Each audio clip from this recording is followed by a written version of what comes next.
Nih si Rizky sekarang ngapain sih? Dulu sih awalnya nangis. Gue nggak jadi diri gue. Ngeliat di depan mata kepala gue sendiri sih, dan agak janggal. Mereka fitnah. Mereka nggak tahu kan prosesnya tuh segimana. Kayaknya setelan muka gue tuh setelan kayak yang emang dizalimin mulu. Kenapa kita diomongin di belakang? Karena mereka nggak bisa di depan kita.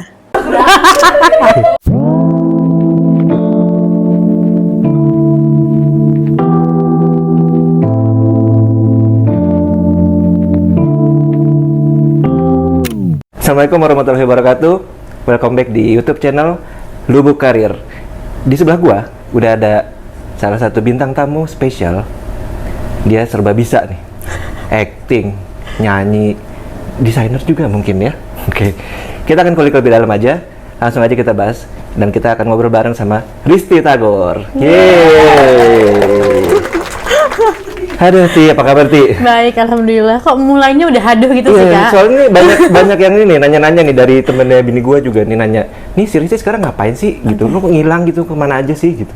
Nah, boleh diceritain nggak sih, Ti, lo sibuk apa aja terus? Kemana aja sih? Nggak kemana-mana ya? Kemana-mana ya? Enggak sih, nggak kemana-mana. Aku tetap ada gitu ya, di dunia ada kok gue gitu. Cuman, jadi kalau untuk kesibukan sendiri memang baru mulai aktif lagi di 2021-2022 ini kan. Jadi selama 8 tahun itu memang sebenarnya 8 tahun tuh sebenarnya bukannya stop. Jadi syuting sinetron terakhir itu Anak-anak Manusia. Terus setelah itu kan aku Apa sinetron? Sinetron itu Anak-anak Manusia. Terus setelah itu aku punya Arkana. Terus habis itu punya Arshila, dan memang alasan nomor satunya sebenarnya adalah pasti kan anak-anak. Jadi aku memang fokus sama mereka, dan aku pejuang ASI. Jadi pejuang ASI luar biasa. Jadi memang fokus sama sama mereka yang memang kalau ASI itu kayaknya aku nggak siap buat syuting sinetron. Dan karena memang tahu lah ya kondisi di lokasi itu kan yang pasti ada asap rokok, lingkungannya dewasa, maksudnya. Dan buat aku pribadi kayak di situ tuh aku kayak siap nggak siap buat kembali, dan aku percaya kayak kalau gue nggak yakin tuh akhirnya jadi nggak yakin juga gitu loh kerjaan untuk benar untuk kita benar-benar syuting ataupun gimana. Dan memang siapnya banget itu sebenarnya di 2021 kemarin setelah anakku yang ketiga Arshila benar-benar selesai ASI-nya di umur 3 tahun. Oke. Gitu. Oke, sebelum kita bahas lebih jauh nih apa yang lagi dikerjain, gue pengen tahu deh, lu tuh kita flashback ya. Mulai karirnya dari mana sih, Ti? Pertama kali banget. Oke, kalau untuk karir yang pertama kali itu sebenarnya TK. Jadi TK. Dari TK? Yap, jadi TK itu berarti aku udah bakat ya. Oke, TK itu aku syuting iklan. Jadi kalau sempat dengar ada iklan suara lagi nih, bunga-bunga di mana-mana. Nah, itu tuh ada pengharum ruangan yang ada bunganya gitu. Itu aku yang main. Terus habis itu iklan obat nyamuk tanpa batuk itu aku. Jadi dulu tuh masih seumur Cila nih, masih umur 4 tahunan. Itu zaman dulu tuh sama iklan susu dan lain-lain. Dan kayak iklan perumahan zaman dulu tuh ada. Tunggu, itu lo sendiri yang menawarkan diri atau ada dari agensi? Jadi kayak jadi model foto dan juga iklan itu tuh selesainya sampai stop di TK. Itu kenapa bisa mulai? Yang pertama karena kalau nggak salah aku sempat ke mall nih, mama ceritain ya zaman dulu ya kan nggak inget-inget banget ya. Itu sempat ke mall, terus habis itu ada orang lah ya biasalah pencari bakat dan yang ngeliat aku lagi sama mama terus nawarin buat mau nggak coba buat iklan, buat casting gitu kan. Terus sempat juga jadi model majalah dan lain-lain juga kayaknya karena ketemu sama orang nggak sengaja kayak gitu sih. Jadi lebih kayak memang sesuatu yang tidak pernah disengajain. Jadi aku nggak pernah tuh ikut kayak pemilihan modeling atau apa zaman kecil tuh nggak, kan ada ya misalnya kayak kita tuh ngelihat potensi anak. Terus anak ini nih kayaknya anak gue bisa nyanyi nih. Dimasukin ke tempat les nanti ada lomba atau apa, ini nggak pernah sih. Semuanya selalu faktor ketidaksengajaan. Ya begitulah keadaannya. Tapi habis itu stop. Jadi sama mama itu memang SD sampai SMA tuh nggak boleh lagi syuting, nggak boleh jadi model sampai SMA. Dari SD sampai SMA tuh nggak boleh. Kata mama, ya dari versi orang tuaku adalah ya anak itu nggak usah tahu uang dulu, biar nikmatin waktunya, sekolah dan lain-lain. Tapi menurutku ya untuk di sisi aku ya ada benernya juga, ada syukurnya juga. Aku jadinya menikmati masa-masa sekolah ya. Yang kayak zaman sekarang nih kita nih sudah seumur kayak gini kan kayak ya ampun enak banget ya dari zaman sekolah dulu ya. Kita nggak mikirin banyak hal, kita tuh cuma taunya kayak disuruh belajar aja udah ribet banget gitu ya. Padahal ternyata hidup dewasa tuh lebih ribet lagi daripada zaman kita sekolah gitu kan. Ya gitu sih. Terus berarti dibolehin baliknya lagi kuliah? SMA. SMA, Pas SMA. SMA kelas 1 mau kelas 2 itu ada majalah pemilihan gitu kan. Tadi Terus sampul ya ceritanya. kayak gadis, kayak kawanku gitu-gitu kan teman-teman pada ikut nih segeng. Oke, So aku bilang sama mama, wujukin mah, boleh dong aku ikut. Ini kan cuman beli majalah doang. Terus persyaratannya tuh kayak foto ke studio gitu kan ya. Terus foto dari depan, dari belakang seluruh badan. Dan aku bilang ini tuh belum tentu kok mah. Kalau misalnya emang nggak masuk juga ya nggak apa-apa. Yang penting aku sama teman-teman nyobain gitu. Dan ternyata keberuntungan di masa TK itu masih ada. Jadi pada saat pemilihan 100 besar aku masuk, ke 70 besar itu aku masuk. Nah, kita kumpul di Citos, di salah satu mall di Jakarta Selatan. Itu untuk pemilihan berapa tadi? ke 50 itu 2005 kali ya. Karena aku mulai syuting-syuting 2006. Nah, jadi kalau nggak salah itu 2005 mau ke 2006 lah. Dari situ aku ikutan, ada pemilihan dipanggil buat foto ulang di mall itu. Jadi ada kayak acara, mereka tuh bikin panggung, ada acara buat memperkenalkan itu, terus ada foto lagi ulang untuk dites masuk apa enggak dari 70 ke 50. Ternyata di situ banyak pencari bakat. Jadi ada PH-PH, ada agensi manajemen, ada iklan dan momennya tuh waktu itu lagi di satu kafe gitu. Terus ada yang nyamperin, "Dek, mau main iklan nggak?" gitu kan. Aku lagi duduk sama teman-teman, terus aku bilang, "Kan aku ditemenin mama, ngomong sama mamaku aja ya, Om, Tante." Oh, ditawarin iklan lagi nih? Iya, ditawarin iklan. Nah, pas iklan itu, aku iklan Splash Cologne, dan ternyata aku nggak bisa ngelanjutin majalah karena iklan itu adalah sponsor utama dari acara itu. Jadi, akhirnya pas udah mulai kayak karantina, finalis dan lain-lain, kan aku udah nggak ikutan. Akhirnya di pabrik besar, di kantor perusahaan itu, aku harus datang, aku duduk buat menghadapi para finalis-finalis. Aku di samping itu as a brand ambassador bareng sama ownernya, bareng sama semuanya. Dan itu kayak, wah Tuhan tuh punya rencana apa ya. Jadi aku ngerasa kayak kalau orang naik tangga, saat itu mungkin gue naik lift kali ya. Jadi kayak jalannya lancar aja gitu. Lancar. Dan habis itu langsung juga di saat itu juga ternyata ada PH-PH yang minta, akhirnya aku dikontrak sama satu PH sinetron. Pakai casting? Ya nggak pakai casting, karena memang langsung dikontrak eksklusif sama mereka, akhirnya langsung ngejalanin. Tapi ternyata nggak se-happy itu. Setelah itu aku sempat nungguin kayak, oke udah kontrak nih, dan di saat kayak gitu kan kalau wajah-wajah baru tuh kayak direbutin banyak gitu loh. Jadi karena banyak yang rebutin segala macam, sampai akhirnya ada film, tapi karena aku eksklusif sama PH tersebut, aku nggak boleh ngambil film itu karena masih nunggu. Tapi si PH-nya juga nggak ngasih. Bentar, ada tikus, bentar. Oh iya, gitu. Ya, ada iklan ya. Nah, habis dari situ ternyata nggak dapat judul juga, jadi nunggu gitu kan. Akhirnya dapat FTV sama dapat satu sinetron, ngerasain deh masih tegang, kaku banget, masih kayak ini gue gimana nih. FTV pertama kali banget itu aku FTV sama almarhum Pak Timbul. Apa judulnya? Bahkan aku udah lupa loh. Karena udah lama banget. Kalau nggak salah sih itu kayak part of dari Hidayah atau apa gitu loh. Zaman dulu kan ada tuh FTV, tapi itu Hidayah atau itu kan dari PH tersebut. Terus dapat sinetron pertama aku syutingnya bareng sama Kak Vera Veriska. Itu judulnya kalau nggak salah HIV positif kalau nggak salah saat itu. Jadi ceritanya tentang ada yang terkena itulah kondisinya gitu kan. Terus setelah dari situ keluar tuh dari PH-nya, pindah ke PH yang lain yang PH-nya ini jadi lompat banget. Jadi dari harga yang itu lompatnya langsung ke 3 kali lipat. 3 kali lipat dari kontrak pertama. Naik tuh 3 kali lipat. Wah, happy dong nih, kayak kok bisa gitu. Dapetnya 3 judul Kak, barengan. Dan satu itu masih weekly kan. Jadi masih mingguan tayangnya weekly, tapi 3 judul. Aku masih SMA.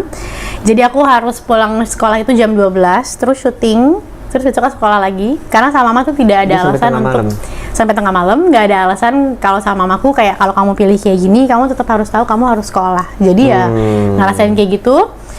Terus sempat sedih banget, kenapa? Karena di 3 judul itu ya nggak mungkin lah Kak. Udahlah pemain baru, dapat judul, waktu itu masih kayak pemeran pembantu gitu kan ya. Maksudnya kayak pemeran keberapa, temennya siapa, atau sahabatnya siapa gitu. Nah 3 judul ini tempatnya beda-beda semua. Yang satu tuh di kampus UI, satunya di BSD. Oh, jauh-jauh ya? Satunya lagi aku bahkan sampai lupa itu di, kalau nggak salah di Kebagusan. Sementara sekolah di Pondok Indah kan, di Don Bosco kan. Nah tapi ya karena 3 itu kan nggak mungkin Kak pindah dari tempat satu ke tempat yang lain. Akhirnya yang lagi udah jalan judulnya, yang di UI, aku akhirnya dibuat pergi ke luar negeri. Akhirnya yang di BSD, karena nggak mungkin sama waktunya aku, akhirnya dibikin nggak jadi ada. Terus akhirnya yang di kebagusan, akhirnya gue nggak ada juga. Jadi akhirnya gue nggak ada di tiga-tiganya. Kayak ini apa sih gitu. Pernah nggak sih ngerasain kalau kayak kalian nih nyari kerjaan gitu ya, kayak giliran kita butuh nggak ada, tapi giliran kita santai-santai datangnya banyak sampai bingung milih yang mana. Itu tuh emang kayak normal di hidup, kita pasti sering kayak gitu kan. Dan memang ya kalau buat aku ya sudah di umur sekarang tahu bahwa setiap ada pilihan kayak gitu, pilihannya cuman ya minta izinnya sama nyiptain kita aja deh, sholat aja deh, minta yang paling baik gitu. Dan pada saat itu kan masih kecil kan, berarti masih kayak 16 tahunan, masih nggak ngerti, galau dong, kayak ya ujung-ujungnya jadi nggak syuting apa-apa nih gara-gara kebanyakan yang nawarin. Dan memang karena eksklusif kan mau nggak mau belum pakai manajemen ambil juga ya? Waktu itu kalau nggak salah sih ada manajemen, ada manajemen, tapi mama memang selalu mendampingi. Jadi ibaratnya aku ada manajemen, tapi memang personal manajernya selalu mama selalu ngedampingin aku gitu. Terus jadi yang memang mama yang nganter terus lah tuh ya kemana-mana, nyetirin segala macam gitu. Terus habis itu di saat-saat udah mulai pasrah kayak udah santai-santai aja, ya udah ngejalanin sekolah aja gitu kan. Terus ternyata iklan yang kemarin alhamdulillah di sela-sela itu dia bikin versi keduanya, main iklan lagi gitu kan, main iklan lagi. Jadi tetap aja ada syukur terus lah gitu ya. Kalau kata orang-orang ke Indonesia tuh masih ada untung aja, untung gitu kan.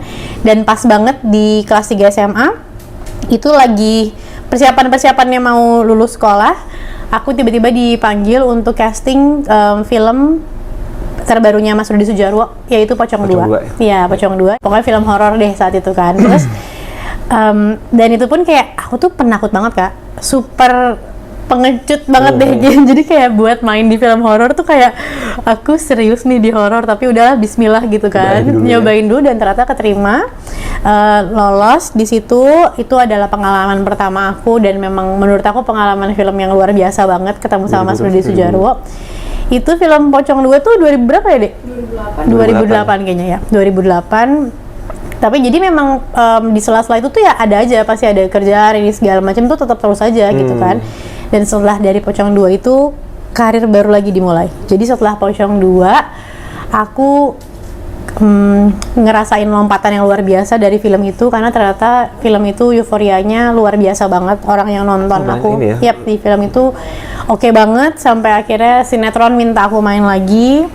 Itu pas zaman-zamannya kebangkitan film Indonesia itu kayak 2005 ke atas, jadi 2006 start. 2006 kan? Iya 2006. 2006 jadi abis itu akhirnya syuting, setelah syuting Pocong 2 itu ternyata itu dimulai. Nah dari situlah udah mulai kayak benar-benar ngerasain banget kayak kerja yang sebenarnya, stripping, udah masuk stripping yang sebenarnya. Terus ngerasain juga kan aku dulu sekolah masak ya, terus dapat project juga dari wisata kuliner, di mana aku dipercaya buat keliling-keliling Indonesia sambil ngerasain traveling, sambil masak-masakan juga di situ. Jadi itu sih hal-hal yang menyenangkan banget. Nyobain film, nyobain sinetron, nge-host semua sih kayak gue cobain. Pasti ada salah satu yang lu ngerasa kayak ini sebenarnya gue enjoy banget sih di sini nih gitu. Tapi di sini ya suka sih, tapi ya udah gitu ya. Mana yang sebenarnya lo ngerasain? Ya acting. Ya di sinetron itu sih. Sinetron itu aku ngerasain setelah dari Pocong 2, aku dapat tanggung jawab yaitu jadi pemeran utama di sinetron Safa dan Marwah. Tapi sebelum-sebelumnya aku juga sempat main sinetron peran utama di PH yang lain, sempat peran utama di Hey Cantik, di Keluargaku Harapanku gitu kan. Terus di beberapa sinetron-sinetron yang lain dan FTV gitu. Tapi memang yang paling kerasa banget sebenarnya di Safa Marwah, karena Safa Marwah itu saat itu sinetron yang emang ratingnya nomor 1 saat itu kan. Jadi kayak kalau di TV lain tuh Cita Fitri, terus kalau di RCTI itu Safa Marwah gitu. Jadi emang kayak ngerasain banget euforianya, bener-bener kerja dan lain-lain tuh di situ. Dan memang aku sangat menyukai acting, karena memang buat aku itu tuh jadi pembuktian bahwa kalau orang ngomong gini, lu mah enak gitu ya, lu mah enak ya jadi artis, enak acting, enak syuting, tapi sebenarnya orang-orang yang ngeliat tuh cuman taunya yang namanya acting tuh kayak cuman sejam tayang ya Kak. Mereka nggak tahu kan prosesnya tuh segimana. Mereka nggak tahu bahwa di situ kita mesti banyak ngelaluin pembelajaran. Yang nomor 1 yang pasti mesti belajar jadi karakter orang lain yang bukan jadi kita. Terus kita mesti ngejaga mood gitu kan ya. Terus habis itu waktu sih menurutku, kita banyak menunggu, banyak sabar, interaksi kita sama pemain, sama kru, semuanya harus dijaga baik gitu kan. Terus juga memang ya acting tuh nggak sesimpel itu sebenarnya gitu. Apa yang paling susah ketika acting tuh? Dulu sih awalnya nangis. Mungkin ya, dulu mungkin menurutku yang paling susah itu nangis karena memang aku bukan orang yang cengeng atau gampang nangis gitu kan. Jadi kayak, karena buat aku selalu berpikir bahwa nangis tuh gak akan nyelesain masalah dan gak semua orang akan bersimpati atau sedih ngeliat lo nangis gitu. Jadi sebaiknya gak usah jadi orang yang cengeng gitu. Sementara disuruh nangis nah, ya. Sementara kayaknya Apa setelah sih, pas lo nangis tuh yang lo bayangin apa tuh? kayaknya setelan muka gue tuh setelan kayak yang emang dizalimin mulu tuh kan kayak. Jadi kalau sinetron tuh pasti dapetnya bukan yang antagonis, dapetnya protagonis terus gitu. Dan akhirnya ya belajarnya itu sebenarnya ya mulai bisa nangisnya adalah setelah gue nggak jadi diri gue. Jadi gue mencoba untuk menjadi si karakter ada yang tersebut. ngajarin nggak? Nih gini caranya tipsnya nih. Enggak sih, sebenarnya itu ngalir gitu aja. Kalau emang ceritanya bagus, pasti kita ngejalaninnya emang bakal ke bawah, sedih gitu kan. Tapi kadang-kadang kan kalau yang namanya sinetron, apalagi kayak sinetron zaman-zamannya aku kayak jadi peran utama gitu tuh nangis terus kan. Emang setiap hari nangis gini loh Kak. Kita tuh mau sesedih-sedihnya kita nangis kalau cuman 2 scene 3 scene bisa, tapi kalau satu hari aku harus ngejalanin 25 scene terus kayak 20 scene nangis gitu kan, itu ada waktu capeknya juga. Tapi memang alhamdulillah siap. Ya paling butuh waktu buat fokus, buat awal-awal dulu kayak gimana ya buat dapetin sedihnya, tapi kalau sekarang udah nggak kayak gitu sih. Sekarang lebih kayak perannya jadi siapa, harus tahu reasonnya kenapa nangis, karena cara paling mudah adalah membayangkan kita menjadi orang tersebut gitu sih. Akhirnya itu. Ti, sorry gua agak jumping ke kondisi sekarang ya. Berarti sekarang kan baru mau akan mulai nih ya untuk kita baru kembali lagi sih 2022 kembali lagi ya. Selama masa vakum ini apa yang lo jalanin Ti? Dan dari segi peluang lo gimana sih caranya untuk balikin lagi supaya gue sebenarnya pengen lagi nyobain acting lagi misalnya. Dan dari lo sendiri ada ini nggak? Ada strategi tertentu nggak? Nggak ada ya? Nggak ada sih kalau kayak aku kan emang ngejalanin semuanya itu kayak terserah Allah aja sih. Allah maunya apa udah pasti Allah kasih yang paling baik. Karena memang selama 8 tahun ini sebenarnya kalau ditanya kemana ya bukan cuma hanya ngurus anak. Aku membangun sebuah komunitasku sendiri. Jadi komunitas yaitu Muslimah Saleh Indonesia, yayasan sekarang udah jadi yayasan. Dan aku memaintain anggota para ibu-ibu muslimah gitu ya di bidang dakwah sosial sama dunia muslimah sekarang sudah di 26 kota, dan itu bukan hal yang mudah. Jadi itu kayak struggling di tempat yang lain yang bukan entertain. Itu dari sebelum pandemi udah di? Iya dong, itu dari 2015 aku ngebangun itu dari 2015 kan. Aku vakum tuh di 2014 ya terakhir. Nah tahun depannya udah mulai kayak ini punya anak tapi biasa kerja ngapain ya gitu loh Kak, kayak bingung ngapain ya nggak bisa diem. Akhirnya aku membuat komunitas itu, membuat awal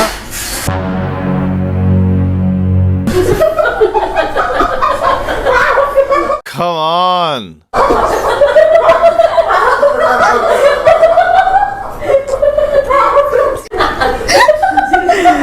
Kalau aja kalian tahu apa yang terjadi.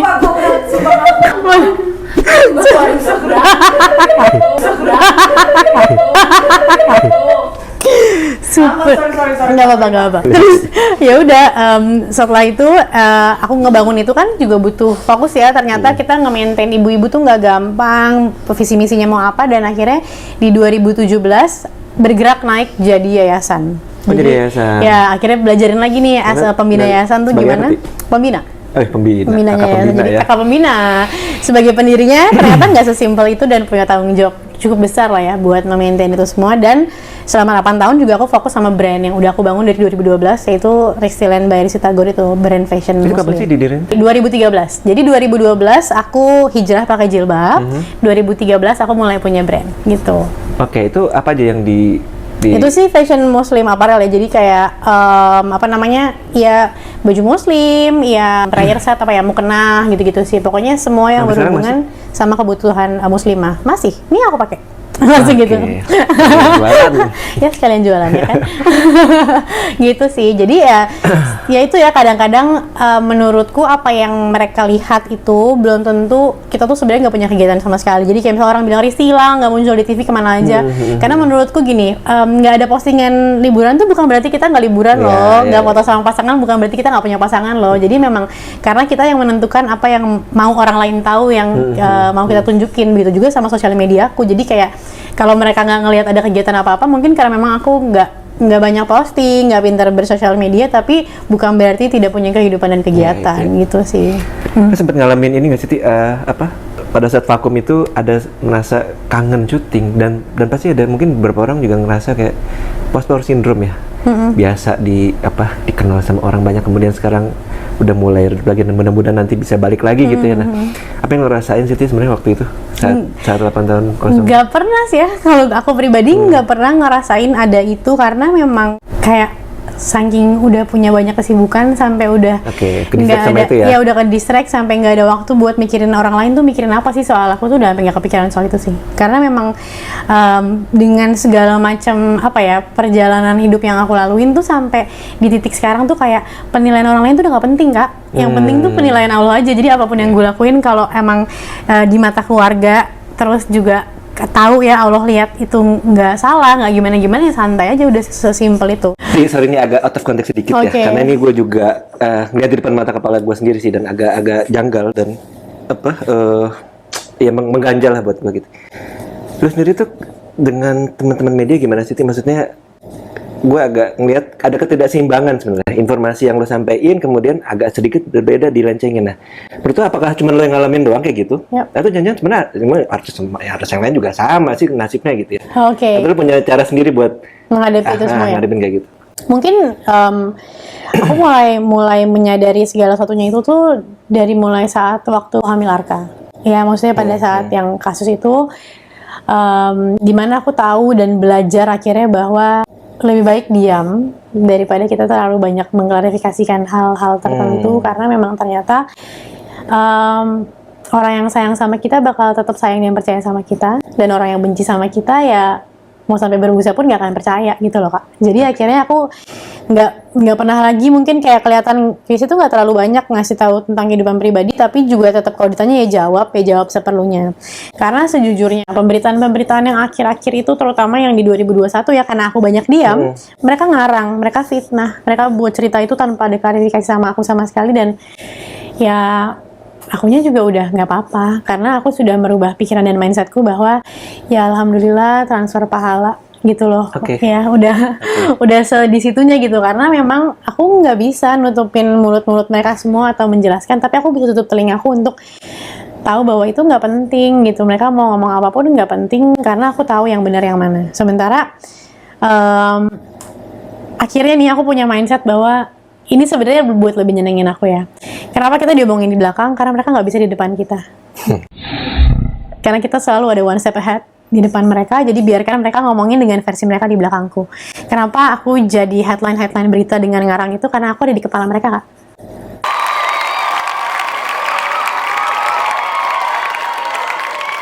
Karena namaku dan hidupku dan beritaku tuh ada di kepala mereka, mereka nggak bisa buang. Dan mereka kepo sama semua cerita hidup aku, padahal aku nggak pernah mau tahu kisah hidup mereka, karena ya maaf banget mereka nggak ada di kepala aku gitu. Itu sih. Jadi itu kenapa aku selalu gini, karena aku lebih memilih gini, mereka mau tahu hidup aku terserah, tapi juga emang nggak perlu kasih tahu, karena aku nggak pernah mau tahu hidup orang lain kayak apa, kecuali mereka kulit bawang terdekatku. Jadi aku tuh fokus sama kulit bawang terdekat, sahabat, keluarga, anak-anak, apalagi terutama nomor satu. Kalau yang lain, buat aku semua orang bertanggung jawab atas diri mereka sendiri, atas perubahan mereka, atas baik buruknya mereka yang ngerti gitu. Because of what? Because everybody has their own problem.